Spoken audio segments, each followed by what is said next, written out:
I'd like to second that.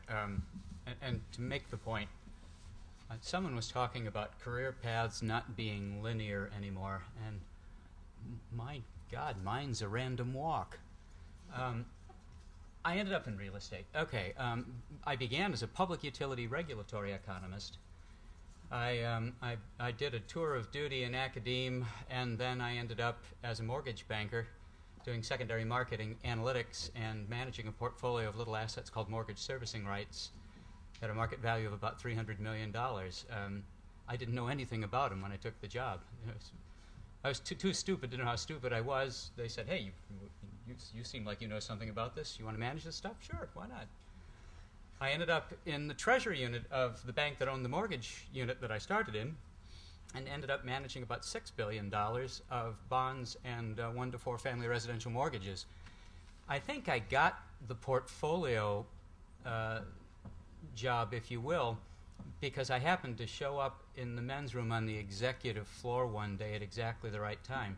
We just fired a portfolio manager, and I walked in, and some guys looked at me and the executive team, and they said, "You got a PhD, right?"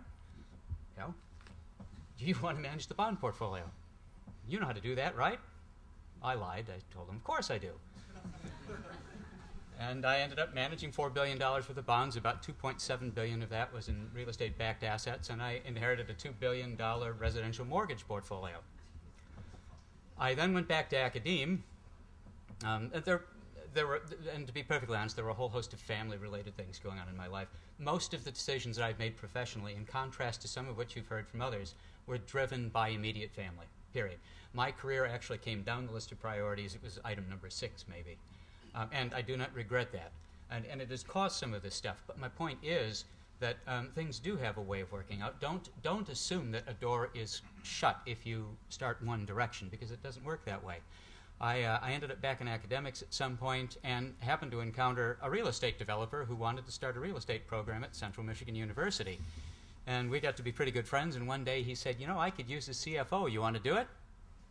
And I knew nothing about real estate development, and I'm not one to turn down a challenge, and I said, "Sure." And I did that for about 20 months, and then I ended up at the University of Notre Dame. There was no plan to this. There couldn't have been. There aren't enough hallucinogens for anyone to come up with this as a plan. So to reaffirm what Roger said, look, the fact is it's hard to find jobs in real estate right now. We all know that. Do your best, because it's a great place to start. But there are lots of other good jobs where you can develop the analytic skills, you can develop your finance skills, your economic skills, your people skills, your networking skills, and it is possible to move horizontally. So don't give up the ship.